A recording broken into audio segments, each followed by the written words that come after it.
ज़रूरी है कि जिस भी व्यक्ति से मैं मिल रही हूँ, मान लीजिए मैं आज आपसे ही मिली हूँ, तो ये भी क्या कार्मिक हो सकता है? Everything is a plan.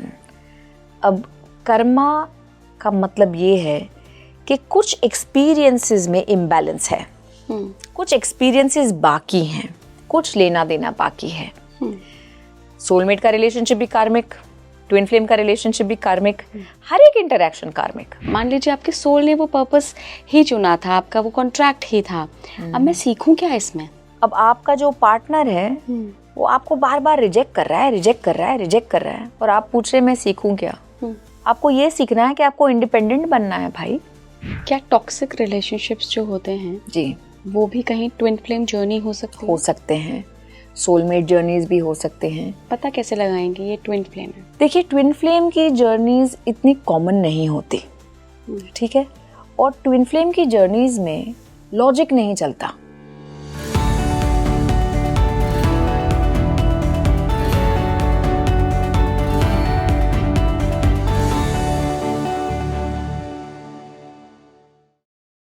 नमस्कार भारत, आप देख रहे हैं स्पीकिंग श्री, मैं हूं आपके साथ एला गोस्वामी।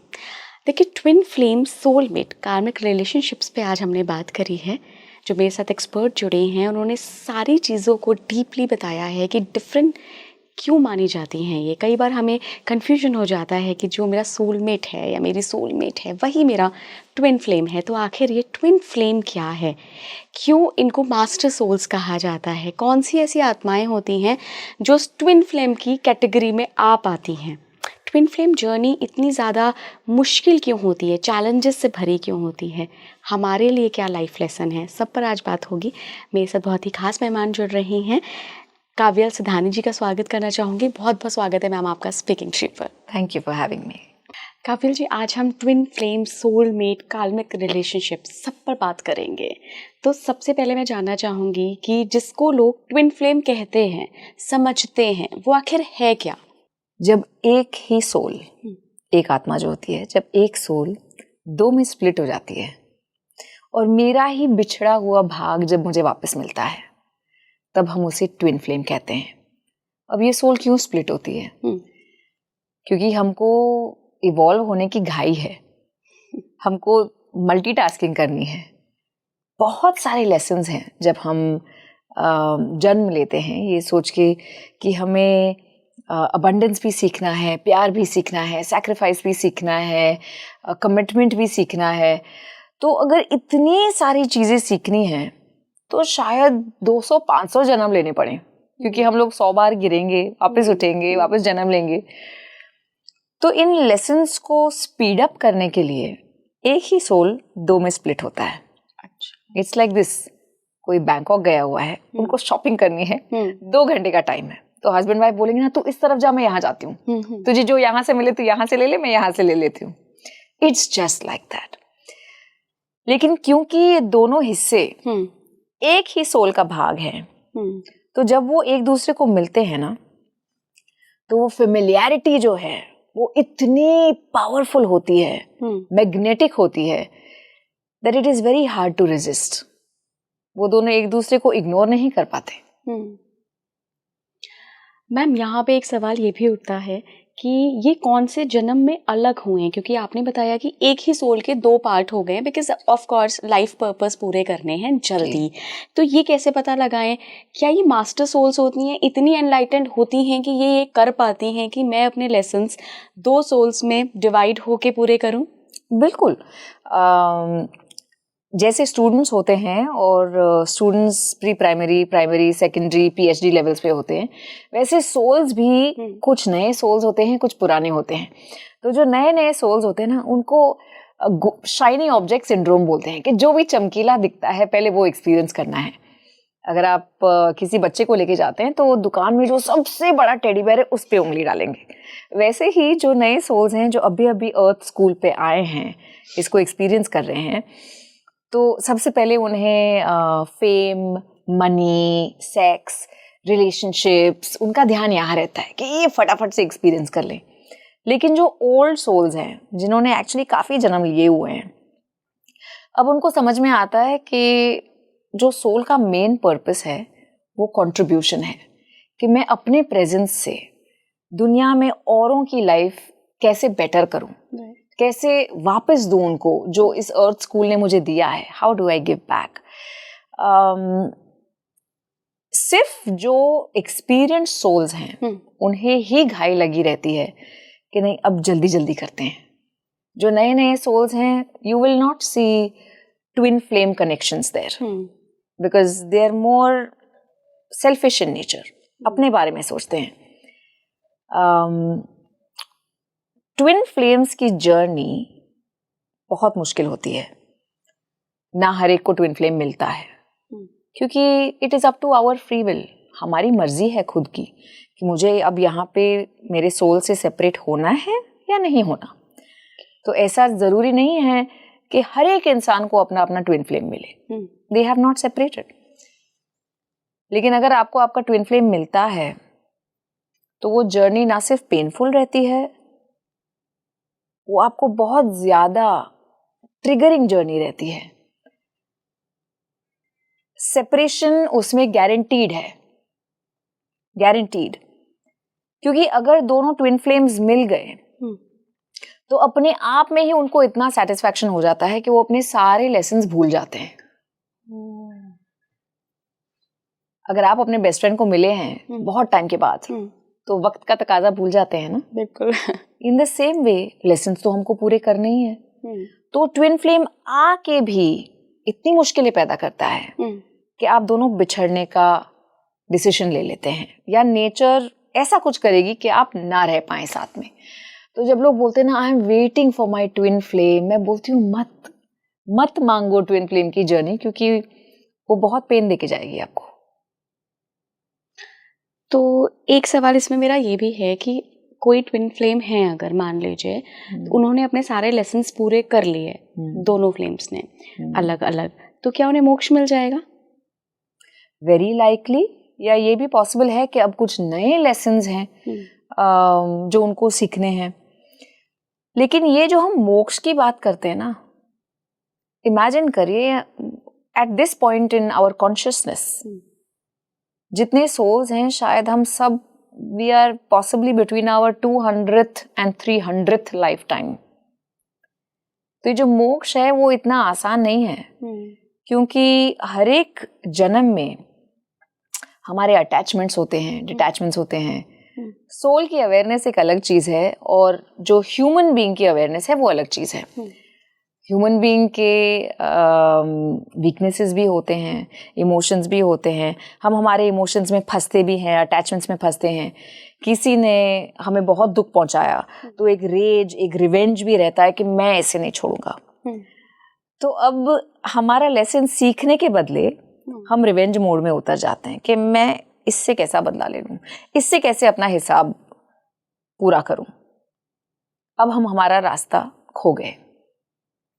तो अब वही रास्ता वापस पाने के लिए हमको शायद 2, 3, 4 जन्म लेने पड़े। मोक्ष कभी कभी 500, 600, 700 जन्मों के बाद मिलता है। फिलहाल तो हम सिर्फ हमारे अवेयरनेस पे फोकस करें कि अगर आप इस मोमेंट में हैं, प्रेजेंट मोमेंट में हैं। आजकल प्रेजेंट मोमेंट में रहना कोई सुपर पावर से कम नहीं है क्योंकि यूनिवर्स हमको इतने डिस्ट्रैक्शंस दे रही है कि अगर हम प्रेजेंट मोमेंट में ही रह गए ये सोच के कि फिलहाल ना सिर्फ मेरा जो एक्शन है लेकिन मेरा जो रिएक्शन है, मेरा जो इंटेंशन है, मेरी जो सोच है, उस पे मैं काबू कर लूं तो मैं शायद अपने कर्मा ना बढ़ाऊं। अगर किसी ने मेरे तरफ कुछ किया है, मुझे दुख पहुंचाया है, चोट पहुंचाई है, तो इस अवेयरनेस में रहें कि ये स्यापा मैंने ही शुरू किया है कहीं पे, और अब ये जो बंदा या बंदी है ये स्यापा मुझे लौटा के मुझे कार्मिक बैलेंस का गिफ्ट दे रही है। अब कार्मिक बैलेंस क्या होता है? लोगों को लगता है कि हम लोगों ने जितने बुरे काम किए हैं ना, हम लोग राम नाम की माला जप लेंगे या कुंभ मेले में जाके डुबकी मार के आएंगे या किसी को खाना खिला देंगे, पितरों की पूजा कर लेंगे तो सब हो जाएगा। कार्मिक बैलेंस ऐसे नहीं होता। कार्मिक बैलेंस का मतलब ये है कि मैंने आपको जो तकलीफ पहुंचाई है अनजाने में, वही तकलीफ जब मैं खुद महसूस करूं, तब वो कर्मा बैलेंस होता है. I have to put myself through the same problem that somebody went through because of me. तो ये सेम जन्म में भी हो सकता है या अगले बर्थ में? सेम में भी हो सकता है, अगले में भी हो सकता है, 7 जन्म के बाद भी हो सकता है. लेकिन वो बैलेंस होना तो है. जब वो बैलेंस होता है, हम उसमें से कुछ लेसन सीखते हैं. लेसन शायद ना भी सीखें, क्योंकि ह्यूमन बीइंग्स में ईगो बहुत रहता है. तो हम यहाँ पे अटक जाते कि उसने मेरे साथ ये किया ही कैसे, अब तो मैं जिंदगी भर उसे माफ ना करूं. मैं हिप्नोथेरेपिस्ट हूँ, लोगों का ट्रॉमा हील करना मेरा काम है. मेरे पास ऐसे लोग आते हैं जो अब 50-60 साल के हो गए हैं, लेकिन 7 साल की उम्र में मेरे पापा ने मुझे थप्पड़ मारा था, भूले नहीं है. वो अब तक नहीं भूले हैं. तो मोक्ष तो बहुत दूर की बात है. हम लोग हमारे पास से ही निकल नहीं पाते, प्रेजेंट में ही नहीं रह पाते. अगर पूरी तरीके से प्रेजेंट में आ जाएं, ये देख के कि पिक्चर बहुत बड़ी है, हमको तो सिर्फ इतना दिख रहा है, तो फॉरगिवनेस पॉसिबल हो जाए. फॉरगिवनेस पॉसिबल हो जाए तो हम लोग दूसरे लेसन सीख पाएं. बिल्कुल. बैक टू ट्विन फ्लेम आते हैं. आप हिप्नोथेरेपिस्ट हैं, आपने कई सारे केसेस देखे होंगे, कई लोगों को पास्ट लाइफ पे एक्सप्लोर कराई है आपने. ट्विन फ्लेम का कॉन्सेप्ट कब आपको पता लगा? जब मेरे खुद के लाइफ में मैं एक बहुत डिफिकल्ट रिलेशनशिप एक्सपीरियंस कर रही थी कि किसी बंदे के आने से मुझे हद से ज्यादा तकलीफ हो रही थी. और मुझे ये लगा कि ये क्यों, why is this energy in my life. अब ना मैं उससे पीछा छुड़ा पा रही हूँ, ना मैं उसके साथ रह पा रही हूँ. और ये चीज जरूर हुई कि उसके आने से मेरी लाइफ की ग्रोथ बहुत बढ़ गई. Then I started looking up कि कुछ अजीब सा डायनामिक है. मेरी कोई मर्जी नहीं है to be with this person, but the attachment is severe. There is definite movement. जब हम अपनी ही लाइफ में चीजों को एक्सपीरियंस करते हैं ना, तब एक क्यूरियोसिटी बढ़ती है कि अब इसके जवाब ढूंढो. तब समझ में आया कि ये ट्विन फ्लेम की जो जर्नी है, वो जरूर आपके लाइफ में आके आपको ग्रोथ देके जाएगी, जरूर. क्योंकि वो उसका पर्पस ही वही है कि आपको ग्रो कराना. कभी तो आपके लाइफ में वो आएंगे, आपको धक्का मारेंगे, आपको पेन पहुंचाएंगे, आपको चोट लगेगी, उस चोट से हील करेंगे जब आप, तब आपकी ग्रोथ होगी. But it's a soul contract. Twin flame में भी बिल्कुल, एब्सोल्युटली. सोल कॉन्ट्रैक्ट को आप कैसे देखती हैं? अगर हमको ये पॉडकास्ट करना है, तो हमारी पहले बात होगी, आप कब आएंगी बॉम्बे से, दिल्ली आएंगी, फिर हम लोग ये कॉन्वर्जेशन पे बात करेंगे, फिर हम लोग ऐसे इसको एयर करेंगे. That's a contract between us right now. Soul contract जो होता है, वो जब एक सोल डिसाइड करता है कि उनको क्या सीखना है, तो अब ये सीखने के लिए मुझे कौन सी सदी में जन्म लेना पड़ेगा ताकि ये पॉसिबल हो पाए मेरे लिए. कौन से लोगों के साथ मुझे ये चीज सीखनी है. वो जो किरदार निभाने वाले लोग हैं, रोल प्ले करने वाले जो लोग हैं, those people also we have chosen. हमारे माँ बाप, हमारे भाई बहन, हमारे लवर्स, स्पाउस, बच्चे, इन सबको हम चूज करते हैं कि आप आइए, ये उम्र पे आइए और मुझे ये तकलीफ पहुंचा के जाइए, या मुझे इस तरीके से आप सपोर्ट कीजिए. अब इनको हम क्यों चूज करते हैं?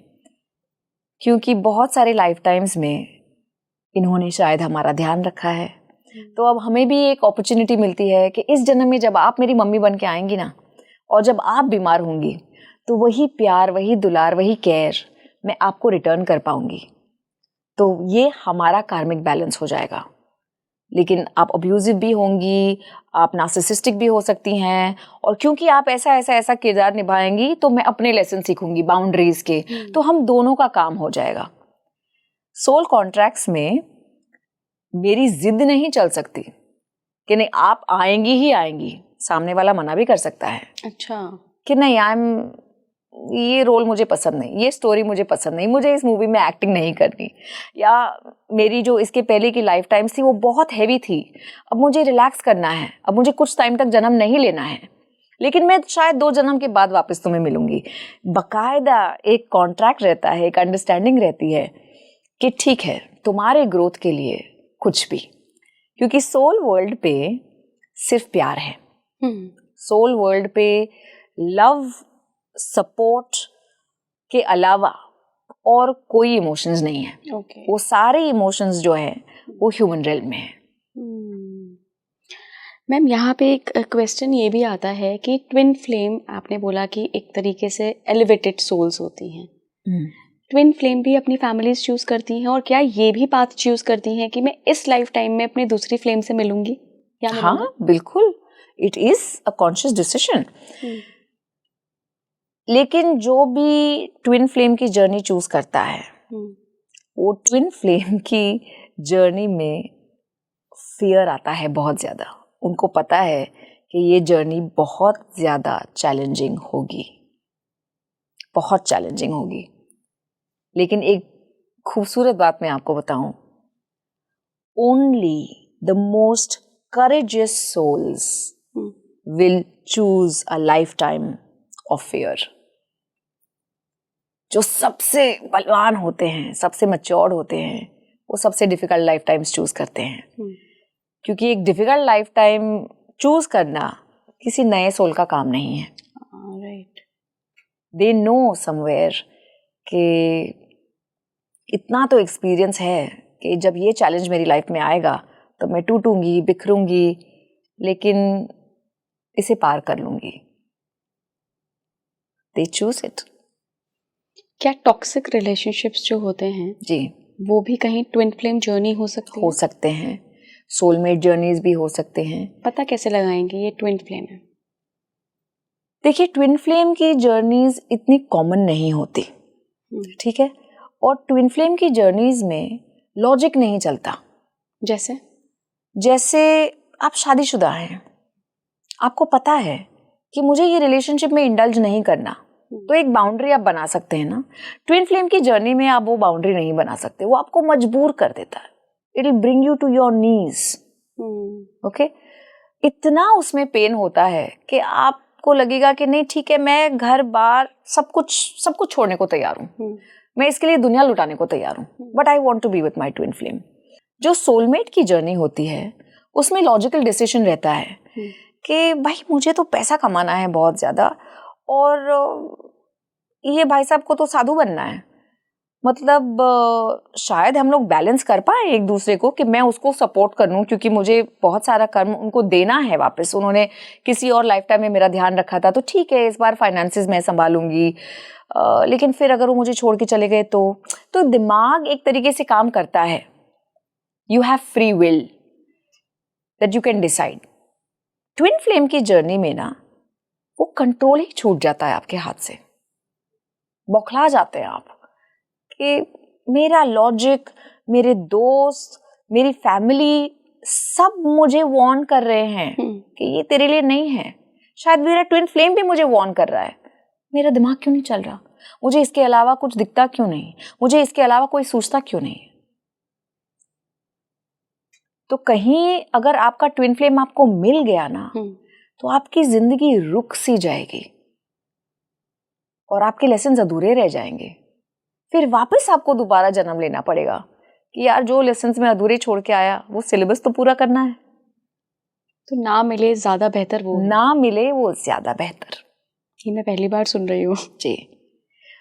गूगल की वजह से या जो बाहर इतना सारा इन्फॉर्मेशन है उसकी वजह से लोग ये सब इन्फॉर्मेशन पढ़ते हैं और उसे रोमांटिसाइज कर देते हैं। लेकिन Google is not always your best friend. कभी कभी एक कोट है that sometimes what you ask for can kill you. बिल्कुल बिल्कुल। हमारा विजन हमारी लाइफ के लिए ना छोटा सा होता है। हमें यही नहीं पता कि हमको 2 साल के बाद क्या चाहिए, 5 साल के बाद क्या चाहिए, लेकिन जो एक यूनिवर्स का विजन होता है वो बहुत बड़ा होता है। कभी कभी एक भाव ऑफ सरेंडर कि भाई तू देख ले, दैट इज द बेस्ट। जो चीजें आपको समझ में नहीं आती, डोंट आस्क फॉर देम, उसे मांगिए मत। मैम, ट्विन फ्लेम में एक सवाल ये भी उठता है कि क्या वो हमेशा ऑपोजिट सेक्स होता है? ऑपोजिट सेक्स भी हो सकता है, कभी कभी ऑपोजिट सेक्स भी हो सकता है, लेकिन ये जरूरी नहीं है कि लवर्स ही हों। अच्छा।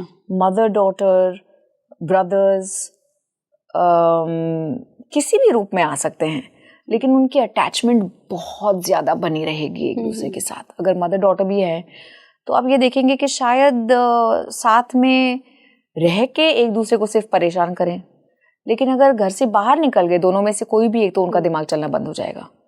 तो अगर उसमें से अब बेटी ने शादी कर भी ली तो कुछ ना कुछ करके उसकी शादी में तकलीफें मैनिफेस्ट करके वो वापस अपनी माँ के पास आ जाएगी। They just close themselves in a shell. Not necessary कि हर ट्विन फ्लेम की रिलेशनशिप सिर्फ रोमांटिक वाली ही हो, नॉट नेसेसरी। आपको अभी तक कोई मिला है आपके अलावा twin flame? Who is a twin flame? I have experienced so many people's journeys. At least 3 to 4 people. सबकी ऐसी थी, चैलेंजिंग? वेरी चैलेंजिंग, और इतने उसमें अप्स एंड डाउन्स रहते हैं कि जब अपसाइड होता है, जब आप वो रोमांस एक्सपीरियंस करते हैं या टुगेदरनेस एक्सपीरियंस करते हैं, तो ऐसा लगता है कि इससे बड़ा दुनिया में कोई ब्लेसिंग ही नहीं है। I am the luckiest person on the planet. लेकिन जब वही डाउन्स आते हैं तो ऐसा लगता है कि बिना एनेस्थीसिया के कोई आपके फेफड़े आपके शरीर से बाहर निकाल देता है। तो इस इंसान को पेन जब होता है ना, तो उसको कंट्रोल करना, उसको कंफर्ट करना किसी के भी आपे के बाहर है। अलग कब होते हैं ये ट्विन फ्लेम? अलग कब होते हैं वो इस पे डिपेंड करता है कि उनमें टॉलरेंस कितना है, कितना वो भोग दे पाते हैं, कितना सैक्रिफाइस कर पाते हैं। अगर पेन की टॉलरेंस नहीं है तो मिलके ही जुदा हो जाएंगे। अच्छा। मिलके ही एक दूसरे की याद में जिंदगी बिता लेंगे, लेकिन साथ आएंगे तो ऐसा लगेगा कि नहीं, it's too painful, too painful, too painful, they will block each other out. Soulmate और ट्विन फ्लेम अलग अलग हैं, ये हम सब जानते हैं, लेकिन अलग अलग कैसे हैं? जो सोलमेट होता है वो आपके सोल का हिस्सा नहीं है। सोलमेट कोई अलग ही सोल है जिसने आपको पुरानी लाइफ टाइम्स में सपोर्ट किया हुआ है। अच्छा अच्छा। जिसने आपकी लाइफ में कोई किरदार निभाया है, फिर वो चाहे दोस्त का हो, पेरेंट का हो, सिबलिंग का हो, पार्टनर का हो, सास ससुर का हो, कुछ भी हो, लेकिन एक फेमिलियरिटी होती है। जैसे एक आपका फर्स्ट ग्रेड का जो बेस्ट फ्रेंड है, वो अगर आपको 20 साल के बाद भी मिल जाए तो खुशी होती है ना मिलके, अरे हाँ यार हम लोगों ने इतना वक्त साथ में बिताया है। वो सोलमेट कनेक्शन जैसा होता है। लेकिन आप उनसे जुदा भी हो सकते हैं। हर एक कनेक्शन जो आता है, चाहे वो सोलमेट है, चाहे वो ट्विन फ्लेम है, वो आपको आपके लेसन्स सीखने में सपोर्ट करने के लिए आता है, हर एक। लेकिन सोलमेट भी हमेशा लवर कैपेसिटी में आए उसकी कोई जरूरत नहीं है। अच्छा। They can just come to you as a teacher in your life. लेकिन आपको लगता है कि हमारी अच्छी बनती है, हम समझते हैं एक दूसरे को, that itself could be a soulmate connection. Right. ये थोड़ा सा अलग सा नहीं है मैम कि हमारा ही जो पार्ट है वो चैलेंजेस देता है हमें, और जिस व्यक्ति ने पास्ट लाइफ्स में हमारी हेल्प करी है उसके साथ हम सोलमेट बन जाते हैं और पूरी लाइफ एंजॉय करते हैं। बिल्कुल। अगर आपने कोई मोटिवेशनल मूवी देखी हो, चाहे वो 12th फेल हो, दंगल हो, लगान हो, जब आप एक मोटिवेशनल मूवी देखते हैं तो कितने इमोशंस आपके आते हैं बाहर। जब आप इस पिक्चर से बाहर निकलते हैं तो ऐसा लगता है वाह क्या लाइफ थी, क्या स्टोरी थी। तब आपके सोल में ना, आपके दिमाग में एक आइडिया जागता है कि काश मैं भी कभी किसी को इतना मोटिवेट कर पाऊं, इतना सपोर्ट कर पाऊं, इतना इम्पैक्ट मेरा हो। जब एक सोल होता है तो सोल को डर नहीं लगता। सोल यही डिसाइड करता है कि हाँ मुझे ये इम्पैक्ट लाना है। तो वो बहुत टफ जर्नीज डिसाइड करते हैं, और टफ जर्नीज के लिए टफ लेसन्स होते हैं। अगर आपकी लाइफ बहुत आसान सी है, बहुत कंफर्टेबल की है, तो आप दूसरे लोगों को इम्पैक्ट नहीं कर पाएंगे। आपकी लाइफ में वो माल मसाला है ही नहीं कि कोई इंसान जो टूटा हुआ है वो आपकी लाइफ को देख के लगे कि यार अगर इसने कर दिया ना तो मैं भी कर सकता हूं। वो इम्पैक्ट लाने के लिए our soulmates and our twin flames have to put us through pain. मैं आपको एक एग्जाम्पल देती हूँ। अगर आपको वननेस सीखना है कि दूसरे लोगों को मैं अपनापन कैसे महसूस कराऊं, ये भाव आपके अंदर आने के लिए पहले आपको अबैंडनमेंट एक्सपीरियंस करना पड़ेगा कि जब कोई मुझे रिजेक्ट करता है, कोई मुझे ऑर्फनेज में छोड़ देता है, कोई मुझे 10 साल की शादी के बाद भी ऐसे बोल देता है कि मैं नहीं रह सकता तेरे साथ, गो फिगर योर लाइफ आउट, वो इतना पेनफुल होता है कि तब हमारे मन में ये एक विचार आता है कि अगर मैं इससे हील हो गई ना तो जितनी और औरतें हैं या जितने और बच्चे हैं जिन्होंने मेरे जैसी तकलीफ सही है, मैं उनके लिए एक चट्टान बन जाऊंगी। जो हमारा ट्रॉमा होता है, our trauma is an activation button for the forgotten soul purpose. जब वो ट्रॉमा होता है तब कुछ तो हमारे लाइफ में चेंज हो जाता है कि यार मैं तो सीए पढ़ रही थी ना, लेकिन अब सडनली सीए वीए कुछ नहीं, अब मुझे इन बच्चों का ध्यान रखना है। क्योंकि इस बच्चे को देख के जिसने उसको अनाथ आश्रम के बाहर छोड़ा, मैंने कल रात को ये बच्चा देखा, इस बच्चे को देख के अब मुझे लग रहा है कि मेरे माँ बाप ने भी तो मुझे छोड़ा था, मुझे कितनी तकलीफ हुई थी, इस बच्चे को मैं अडॉप्ट करूंगी। अब आपका लाइफ प्लान पूरी तरीके से चेंज हो जाता है। क्यों हुआ? क्योंकि आपके माँ बाप ने 2 साल की उम्र में, 3 साल की उम्र में आपको अबैंडन किया। लेकिन हम भूल जाते हैं रोजाना की लाइफ में। जब ट्रॉमा होता है तब हमारे सोल का एक्टिवेशन बटन प्रेस होता है कि अरे भाई तू तो भूल गई किस काम से नीचे आई थी। अब हम याद दिला रहे हैं। ये सब साइंस, स्पिरिचुअल साइंस समझना इसलिए जरूरी है कि अगर हम हमारे लाइफ को थोड़ा सा दूर से देखें, क्यों हमने ये प्लान किया, क्यों ये लोग हमारी लाइफ में आए, तो इतना दर्द नहीं होता, तो इतना रिवेंज का भाव नहीं होता, तो हम लोगों को फॉरगिव कर पाते हैं, हम उनको एक्सेप्ट कर पाते हैं। ज्यादा से ज्यादा लोग आजकल अपनी लाइफ इसलिए नहीं जी पाते क्योंकि उनको लगता है कि दूसरे लोग हमें जज करेंगे। अगर मैं टीवी पे आ गई तो दूसरे लोग हंसेंगे, अगर मैंने पैसा कमाना शुरू कर दिया तो दूसरे लोग बोलेंगे कि बड़ी सेल्फिश है, अपने फैमिली को नहीं देखती, पैसा कमाने में लगी हुई है। वो जो फियर ऑफ जजमेंट है वो बहुत बड़ा फियर है।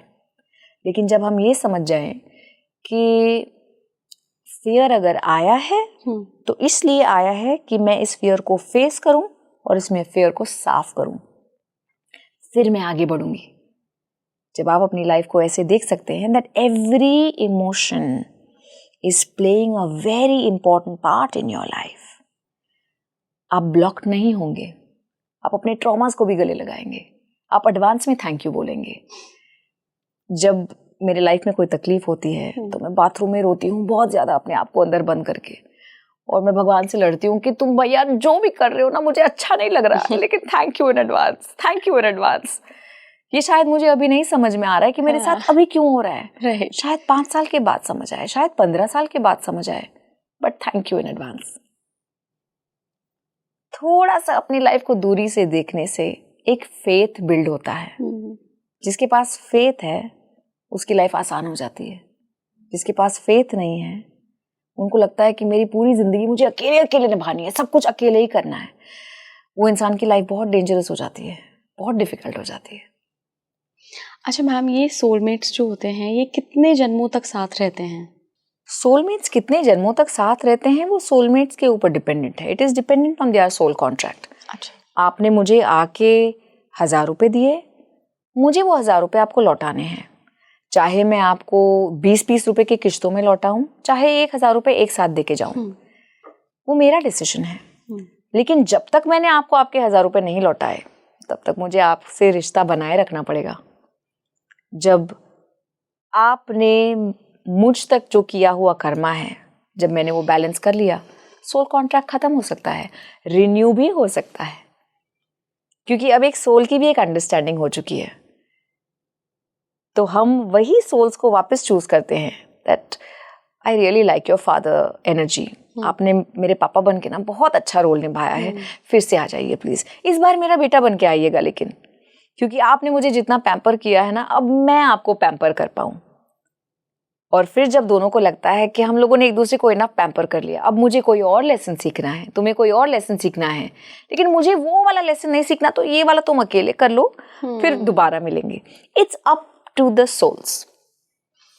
ओके मैम, कुछ लोग लाइफ में ऐसे भी आते हैं जो कि सिर्फ रुलाने के लिए आते हैं, सिर्फ रुलाते रहते हैं, चाहे वो किसी भी रूप में आए जी, चाहे हमारे बॉयफ्रेंड के रूप में आए, हमारे हस्बैंड वाइफ के रूप में आए, मदर फादर के रूप में भी कई बार आ जाते हैं, बच्चों के रूप में भी कई बार आ जाते हैं, संतान ही ऐसे पैदा हो जाती है, उससे अलग नहीं हो पाते हैं हम। ये क्या कार्मिक रिलेशनशिप्स हैं? बिल्कुल।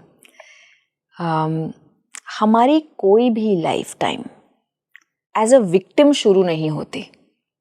तो अगर हमें कोई बहुत परेशान कर रहा है, अगर आपको लगता है कि मैं तो यहाँ पे विक्टिम हूँ, तो आपको ये समझना पड़ेगा कि ये स्यापा मैंने कहीं शुरू किया है और ये इंसान कार्मिक बैलेंस कर रहा है मेरे साथ, मैंने इसे रुलाया है।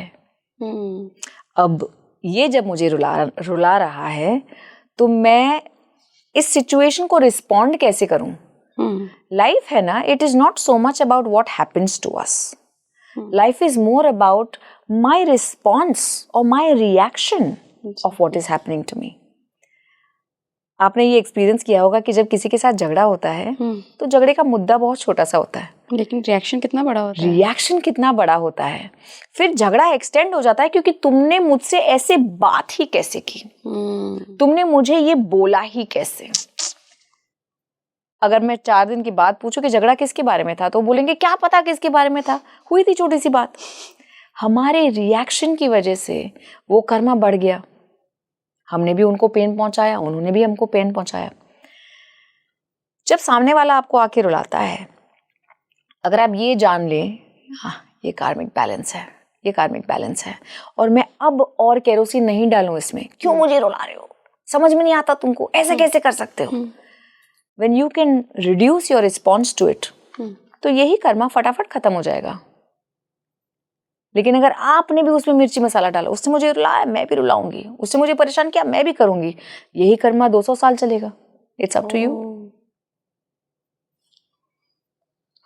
अच्छा, कुछ लोग ऐसे भी होते हैं मैम जिनको बार बार धोखा मिलता है, तो ये उनके कैरेक्टर में प्रॉब्लम है या कहीं पास से वो ऐसी सोल संस्कार को कैरी कर रहे हैं कि बहुत सारी डिफरेंट लाइफ्स में उन्होंने लोगों के साथ ऐसा किया है, तो अब वो कार्मिक डेट के रूप में चुका रहे हैं। कार्मिक डेट भी हो सकता है, लेकिन ये भी होता है कि कभी कभी जो सिचुएशंस बार बार रिपीट हो रहे हैं ना, वो हमको कुछ सिखाने के लिए रिपीट हो रहे हैं, लेकिन हम सीखते ही नहीं। अगर आपने कोई एग्जाम पास नहीं की तो आपको दूसरा पेपर, तीसरा पेपर देना ही पड़ेगा ना, हर साल उसको क्लियर करना पड़ेगा जब तक आप पूरी तरीके से क्लियर ना कर लो। लेकिन हम अगर हमारे ईगो में बैठते हैं कि नहीं मेरी तो कोई गलती है ही नहीं, गलती तो सामने वाले की है, मुझे तो कुछ सीखना है ही नहीं, मैं तो परफेक्ट इंसान हूँ, तो वही चीज़ दोहराती रहेगी आपके साथ। अगर आपको किसी ने बिट्रे किया है, लेकिन आपने अपने आप को उस बिट्रेयल से हील नहीं किया, आपने बस ये मान लिया कि सामने वाले की गलती थी, तो अब बिट्रेयल के वाइब्रेशन में आप बैठे रहेंगे। अब इस बिट्रेयल के वाइब्रेशन में आपने इस इंसान को तो जाने दिया, लेकिन इसके बदले जो इना मीना डिका आएंगे सारे के सारे बिट्रेयल के वाइब्रेशन में बैठ जाएंगे, क्योंकि ये वाइब्रेशन आपकी लाइफ में इसलिए आया है क्योंकि आपका लेसन सीखना बाकी है। जब तक नहीं सीखोगे तब तक ये वाइब्रेशन आपका पीछा नहीं छोड़ेगा। बहुत आसान है ये कहना कि सामने वाले की गलती थी, ताली एक हाथ से नहीं बजती। ये भी पॉसिबल है कि सामने वाले की गलती 90% हो, 10% तो थी ना आपकी, 10%। उस 10% की रिस्पॉन्सिबिलिटी जब तक हमने नहीं ली, उस 10% को जब तक हमने चेंज नहीं किया, तब तक बिट्रियल की फ्रीक्वेंसी बनी रहेगी। हर एक इंसान आके आपको बिट्रे करेगा। मैम एक बहुत सेंसिटिव सवाल मैं आपसे पूछने जा रही हूँ, व्हाट अबाउट दोज चिल्ड्रन जी। जो बहुत छोटे बच्चे होते हैं, जिनका अभी तो इस जन्म का कर्मा शुरू भी नहीं हुआ, उनको पता ही नहीं है कि रियलाइज़ क्या करना है, उनके साथ रेप जैसी घटनाएं होती हैं, मार दिए जाते हैं बच्चे, जी। उनका क्या कार्मिक बैगेज होता है? और अगर कार्मिक बैगेज है और इस जन्म में किसी ने उसको पूरा किया है तो फिर उसका कर्मा भी बन गया, क्या फिर उसको भी उस अगली लाइफ में वही कार्मिक बैगेज रिपीट होगा? फिर तो ये तो पैटर्न कभी खत्म नहीं होने वाला। पैटर्न कभी खत्म नहीं होता, दैट इज ट्रू। जो बहुत पीएचडी लेवल के सोल्स होते हैं ना, वो सबसे डिफिकल्ट लाइफ लेसन्स चूज करते हैं, जैसे निर्भया था या कोई और इवेंट्स थे जो पूरे देश को हिला के गए। किसी बच्चे के साथ कुछ हुआ, अब उसका इम्पैक्ट सिर्फ बच्चा मम्मी पापा तक नहीं है, उस सोल की वजह से करोड़ों लोग जागृत हो जाते हैं। तो जो बहुत हाई लेवल के सोल्स होते हैं वो बोलते हैं, मुझे पता है कि ये लाइफ लेसन में मुझे बहुत तकलीफ है, मेरे शरीर की बैंड बज जाएगी, मेरे फैमिली वालों की हालत खराब हो जाएगी, but I volunteer for this, क्योंकि जब मैं इस पेन से गुजरूंगी एक 3 साल के बच्चे के रूप में, तब पूरा देश हिल जाएगा, तब सबकी अवेयरनेस आ जाएगी, तब सब में सेंसिटिविटी आ जाएगी। That is a self sacrifice for the awareness of many many many people around them. तो वो उस बच्चे का सोल पर्पस है, ना कि उसका कोई कार्मिक डेट। कार्मिक डेट भी हो सकता है, लेकिन अब ये सोल अवेयरनेस में आ रहा है कि यार मैंने ना 7 जन्म लोगों को बहुत परेशान किया है, लेकिन मैं 7 जन्म वापस नहीं आना चाहता। इस एक जन्म में ही जो 7 जन्म के जो छोटे छोटे छोटे छोटे डेट्स थे ना, एक बार में ही खत्म कर दो, तो एक बार में मैं खत्म भी हो लूंगा, मैं अपने आप को तकलीफ भी पहुंचा लूंगा और सबको जागृत भी करके जाऊंगा। इसके बाद मुझे छुट्टी चाहिए, इसके बाद मुझे शायद 50 साल तक और जन्म नहीं लेना। तो मैं डिफिकल्ट से डिफिकल्ट चीज के लिए वॉलंटियर करके सबकी लाइफ में चेंज लाके then I resign. So they have come for a much larger purpose, much larger purpose. ज़रूरी है कि जिस भी व्यक्ति से मैं मिल रही हूँ, मान लीजिए मैं आज आपसे ही मिली हूँ, तो ये भी क्या कार्मिक हो सकता है? डेफिनेटली थोड़ा बहुत कर्मा तो रहेगा, क्योंकि लाइफ में कभी कोई भी कोइंसिडेंसेस नहीं रहते। Nothing is a coincidence. शायद किसी लाइफ में आपने मुझे कुछ सिखाया है और इस लाइफ टाइम में मैं आपके सामने बैठी हूँ और आपका सोल मुझे टेस्ट करा है कि मैंने तुझे बराबर सिखाया कि नहीं। It could be something as simple as that, but there are no coincidences in the world, everything is a plan. अब कर्मा का मतलब ये है कि कुछ एक्सपीरियंसेस में इम्बैलेंस है, कुछ एक्सपीरियंसेस बाकी हैं, कुछ लेना देना बाकी है। सोलमेट का रिलेशनशिप भी कार्मिक, ट्विन फ्लेम का रिलेशनशिप भी कार्मिक, हर एक इंटरैक्शन कार्मिक। अब इस इंटरैक्शन में मैं आपको सिर्फ अपने बॉडी लैंग्वेज द्वारा भी अनकंफर्टेबल कर सकती हूँ, या सिर्फ आपके तरफ देख के भी आपको कंफर्टेबल महसूस करा सकती हूँ। That is my choice, but that will also be my Karma. Everything is अ कार्मिक रिलेशनशिप। आपके घर में जो एक पेट आता है ना, वो भी एक कार्मिक रिलेशनशिप बांधता है आपके साथ। कि हमारे शास्त्रों में लिखा है कि जब आपको कैंसर हो या ऐसी कोई बीमारी हो जिसका कोई इलाज ना हो, तो आप अपने घर में एक काला कुत्ता लेके आए। कुछ सालों में आप देखेंगे कि आपका कैंसर उस कुत्ते ने ले लिया और आप बच गए। दैट वाज, ये हमारे शास्त्र में लिखा हुआ है। जब कीमोथेरेपी रेडिएशन नहीं था, तब ये बहुत पुराना जुगाड़ था। ये उस एनिमल का भी एक कार्मिक कॉन्ट्रैक्ट है हमारे साथ, क्योंकि एनिमल रेल्म में जो हैं सोल्स, उन्होंने ये डिसाइड किया है कि पहले हम ह्यूमन रेल्म के सोल्स को सर्व करेंगे, उनकी सेवा करेंगे। जब हमारी सेवा यहाँ खत्म हो जाएगी तो हम ह्यूमन रेल्म में आएंगे। तो वो 15 साल 14 साल की लाइफ लिख के आते हैं कि हम आपके इमोशनल सपोर्ट एनिमल्स बन के आएंगे, या जो भी आपकी तकलीफें हैं वो हम उठाएंगे और आपको इन तकलीफों से मुक्त करेंगे। जब आपकी तकलीफें पूरी हो जाए, हमने आपको रिलीव कर दिया, रिलीज कर दिया, उसके बाद हम चले जाएंगे। दैट इज ऑल्सो अ कार्मिक कॉन्ट्रैक्ट। मैम एक बहुत इम्पॉर्टेंट बात यहाँ पर आती है, हमारे कई सारे ऑडियंस हैं वो ये कमेंट करते हैं, ये ठीक है मैंने जान लिया ट्विन फ्लेम क्या है, मैंने जान लिया सोलमेट क्या है, कार्मिक रिलेशनशिप्स क्या हैं, पास्ट लाइफ्स भी चलिए जान ली, लेकिन मैं सीखूं क्या इस जन्म में, मेरे लिए सीखने का क्या है इसमें? अगर हम कार्मिक रिलेशंस की ही बात करें, कार्मिक डेट की ही बात करें, तो आपके साथ वो एक्सपीरियंस हो गया, मान लीजिए आपके सोल ने वो पर्पस ही चुना था, आपका वो कॉन्ट्रैक्ट ही था, अब मैं सीखूं क्या इसमें? हम हमेशा कॉन्ट्रास्ट में सीखते हैं एला। आप ये क्वेश्चन पूछिए अपने आप को कि किस चीज से स्ट्रगल कर रहे हैं आप। और कोई बोलेगा कि यार पैसे नहीं बन रहे, पैसे नहीं बन रहे, तो आपको अबंडेंस सीखना है। अब आपका जो पार्टनर है वो आपको बार बार रिजेक्ट कर रहा है, रिजेक्ट कर रहा है, रिजेक्ट कर रहा है, और आप पूछ रहे मैं सीखूं क्या? आपको ये सीखना है कि आपको इंडिपेंडेंट बनना है भाई, इसलिए वो रिजेक्ट कर रहा है। क्योंकि अगर वो रिजेक्ट नहीं करता तो आप कंफर्टेबली बैठ जाते डिपेंडेंसी में कि नहीं नहीं मेरा तो ध्यान ये रखेंगे ना, मेरे को कुछ सीखने की जरूरत नहीं है। We have to learn that we have to be whole and complete. कभी कभी हमारा लेसन होता है फॉरगिवनेस, कभी कभी लेसन होता है एक्सेप्टेंस।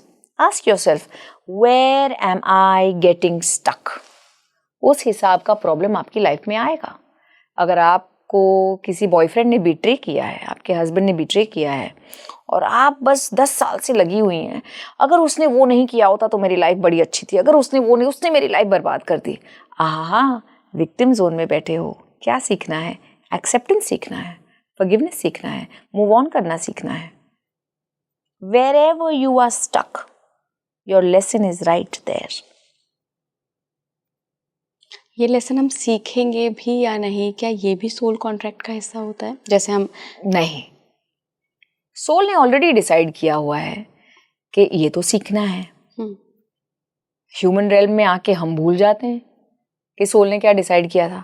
हम बीच में से गिव अप कर देते हैं, छोड़ना यार क्या फर्क पड़ता है, इतनी लंबी लाइफ है, थक गए भाई, नहीं करना। तो यही इनकम्प्लीट लेसन के लिए आपको दोबारा जन्म लेना पड़ेगा। जो इसका कर्मा होता है वो ऐसे ही होता है कि आपको कोई बहुत बड़ा लेसन सीखना था, लेकिन आप बीच में से भाग गए, आपने गिव अप कर दिया। गिव अप कर दिया तो आपको मोक्ष नहीं मिलने वाला, आपको मुक्ति नहीं मिलने वाली। जब तक आपकी नेचुरल लाइफ आपने लिखी थी कि मुझे 75 की उम्र तक रहना है, जीना है, और अगर आपने 30 की उम्र में कर ली, 30 to 75 आपका सोल वहीं पे भटकता रहेगा, हेल्पलेस। क्योंकि अब आप ना अपने आप को हील कर सकते हो, वो प्रॉब्लम अभी भी एग्जिस्ट कर रहा है। इनफैक्ट अब वो प्रॉब्लम बढ़ गया, क्योंकि वो प्रॉब्लम आप जब चले गए तब आपकी मम्मी को कितना दुख हुआ, आपके बच्चों को कितना दुख हुआ, आपकी फैमिली को, आपको वहीं बैठ के उसे एक्सपीरियंस करना है। तो अब आपकी टेस्ट दुगनी हो जाती है। 75 के बाद आप वापस जन्म लेंगे, लेकिन अब क्वेश्चन पेपर और टफ हो जाएगा। मतलब वही तकलीफ मल्टीप्लाइड बाय 2 वापस आएगी। फिर से आपको मन करेगा निकल जाऊं, कर लूं, छोड़ दूं इसको। फिर से करेंगे, कोई प्रॉब्लम नहीं, 36 बार कर लूं। There is always a 37th time. किसी एक दिन आप उठेंगे और बोलेंगे इनफ, अब तो इसको फेस करना ही है बस। जिस दिन आपने फेस कर लिया उस दिन ये कर्मा साफ होता है, उस दिन आप लेसन सीखेंगे। हम अपने लेसन से नहीं भाग सकते, नहीं ही भाग सकते। Thank you so much ma'am जुड़ने के लिए, और काफ़ी सारी आज हमने बातें करी हैं, एंड आई होप कि ये सारी बातें आप सुनते हैं। लेसन लेना बहुत ज़रूरी है, जैसा कि मैम ने बोला कि आप अपने पर्पस से भाग नहीं सकते। कोई भी चीज़ अगर पैटर्न में आपके साथ हो रही है तो देखिए कि उसमें आपके लिए क्या लेसन छुपा है, और फिर सीखिए, आगे बढ़ जाइए। Thank you so much. Thank you very much. आप जुड़े रहिए स्पीकिंग ट्री के साथ। नमस्कार।